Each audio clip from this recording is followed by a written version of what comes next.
So, Zach, the NHLPA, or the National Hockey League Players Association, they have approved of a league's plan for a 24-team playoffs due to the coronavirus situation going on. They've approved of it for a conference-based playoff format for a restart of the 2019-2020 NHL season this summer, as sports are trying to slowly go back to normal. We've got the golf tournament coming up here soon. NASCAR is now back in swing. But sticking with hockey, what are your thoughts about this approval for a 24-team conference-based playoff for this summer? Yeah, I think it's a great way to get back into the season to play some hockey. It's a great way to kind of just move the season along. I don't think it really makes any sense to go back to the regular season and to just play some playoff hockey because, let's be honest, everyone loves hockey in the playoffs. Playoff hockey is like really, really good. They do a good job. The games are fast paced. They're played well. It's exciting.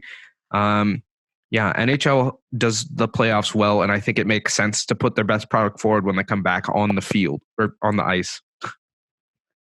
Different sport. Yeah, it's fine.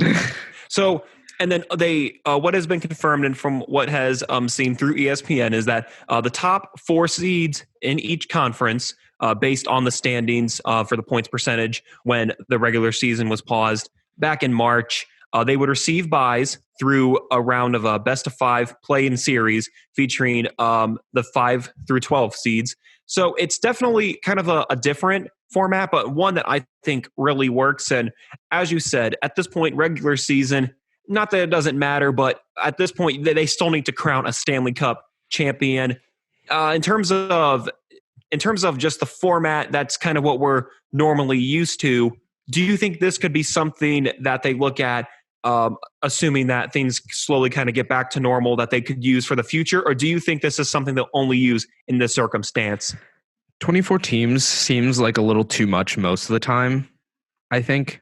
And I'm going to be curious what you think about it, but I think 24 teams is a little bit too much at the moment. And I think we should move to I think we should move back to what the regular format is. But I think 24 teams makes a lot of sense at this point in time because it allows teams to get in the playoffs. It allows the playoffs to happen.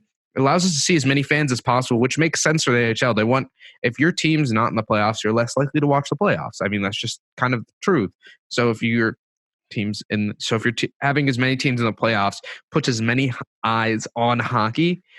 So it makes sense from a business standpoint, things like that. But it doesn't make sense most of the time. I think it makes sense in this special circumstance. And Zach, I'm in agreement with you. In this circumstance, it's also a different format. And I think we've noticed this with a lot of sports. They're trying different formats given the circumstance that some of these rules could be put into place when sports kind of hopefully go back to normal here within the next few months or within the next year or so. But so then, Zach, sticking with the NHL, it seems like that as of right now, the best team, at least in terms of wins and losses, is the Boston Bruins. So it looks like they're the favorites. But do you think there are any picks or any teams that you are especially excited to see in this new format or that potentially could make a deep run? Like you said, the Boston Bruins are always good. The Capitals are pretty good, especially with Alex Ovechkin. Just kind of looking at the seeds. So looking at the East, the top four seeds are the Bruins, Lightning, Capitals, and the Philadelphia Flyers. And then moving down, it's for play-in series, it's the Penguins and playing the Canadians. The Hurricanes would play the Rangers. The Islanders would play the Florida Panthers. The Maple Leafs would play the Blue Jackets. And then in the Western Conference, top four seeds, St. Louis Blues, Colorado Avalanche, Vegas Golden Knights, Dallas Stars. So the normal top teams, especially the Avalanche and the Golden Knights. The Golden Knights have been terrific ever since they entered the league. But then on the other side, it's the Oilers would take on the Blackhawks. The Predators would take on the Coyotes. The Vancouver Canucks taking on the Wild, and the Calgary Flame taking on the Winnipeg Jets. So it makes,